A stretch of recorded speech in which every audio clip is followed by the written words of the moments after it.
వైఎస్ఆర్సీపీ ప్రభుత్వంలో మన రాష్ట్రానికి ఎన్ని పెట్టుబడులు వచ్చినాయి, ఎన్ని ఉపాధి అవకాశాలు కల్పించారు, ఎంతమందికి యువతకు మరి ప్రాంతాలకు అతీతంగా ఉపాధి కల్పించాల్సిన బాధ్యత ప్రభుత్వానికి ఉందా లేదా?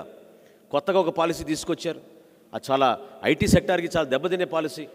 75% రిజర్వేషన్ లోకల్ పీపుల్కే ఇస్తామని. ఇది ఏ విధంగా మీ ఆలోచన? అంటే జిల్లాకే పరిమితం చేస్తారా? జిల్లాలు కూడా 26 జిల్లాలు చేసేసారు ఇప్పుడు. దాని అర్థం ఏంటి? ఒక ఇన్వెస్టర్ ఒక రాష్ట్రానికి వచ్చి ఇన్వెస్ట్మెంట్ చేయాలనుకుంటే 100 కోట్ల రూపాయల్లో ఈ ప్రశ్నలకి సమాధానం ఉండాలి, ఒక భరోసా కల్పించాలి ప్రభుత్వం. ఆ ఆలోచన లేదు.